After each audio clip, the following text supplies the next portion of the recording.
প্রতিদিন খাবারের বাজার বলতে সবজির কথাটা আসবে।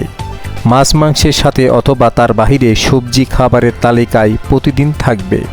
ঢাকার মোহাম্মদপুর কাঁচা বাজার হালচাল নিয়ে আজকের প্রতিবেদন। এখানে কাঁচা সবজির দাম ঊর্ধ্বগতি আর নিম্নগতির মধ্যেই বিরাজ করছে। আলু এখানে ৫০-৫৫ টাকা কেজি, পেঁয়াজ এর দাম ৭০-৭৫ টাকা। এছাড়াও লাউ, চাল কুমড়া পাচ্ছেন ৪০ থেকে ৬০ টাকার ভিতরে। এক কথায় কাঁচা সবজি পাচ্ছেন সর্বনিম্ন ৫০ থেকে সর্বোচ্চ ১০০ থেকে ১২০ টাকা প্রতি কেজি দরের ভিতরে। কিন্তু কাঁচামরিচের ঝাল বেড়েছে। প্রতি কেজি কাঁচামরিচ বিক্রি হচ্ছে ২০০ থেকে ২২০ টাকা করে।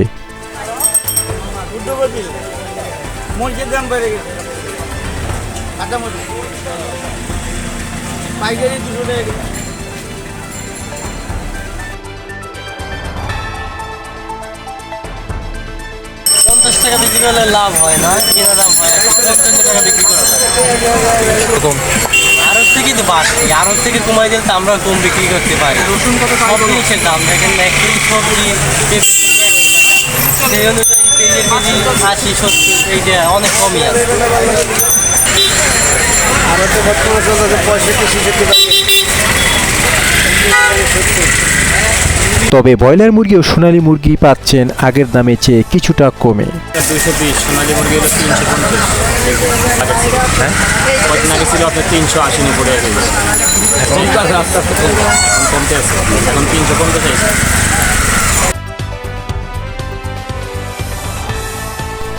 এ বাজারে দেখা গেছে ঐতিহ্যবাহী তালের শাঁস। এই সিজনে তালের শাঁস বিক্রি হয় বাংলাদেশের প্রতিটি প্রান্তরে। মোহাম্মদপুরের এই কাঁচা বাজারেও তালের শাঁস বিক্রি হচ্ছে। একটি তালের ভিতরে থাকা ৩টি শাঁস ৩৫ টাকা করে। পাশাপাশি সিজনাল ফল আমের আগমন ঘটেছে এই বাজারে। কাঁচা আম বিক্রি হচ্ছে ৭০ থেকে ৮০ টাকা এবং পাকা আম গোপালভোগ বিক্রি হচ্ছে ১২০ টাকা কেজি দরে।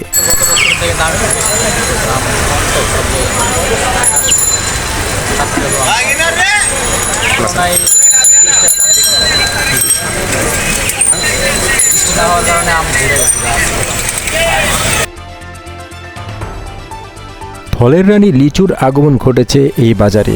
মান নির্ণয়ের উপর প্রতি ১০০ লিচু বিক্রি হচ্ছে ৪০০ থেকে ৫০০ টাকায়।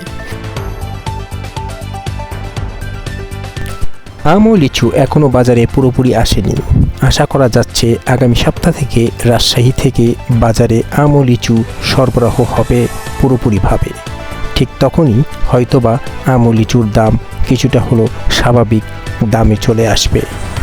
ঢাকার মোহাম্মদপুর টাউন হল কাঁচা বাজার থেকে 50 বাংলা নিউজ।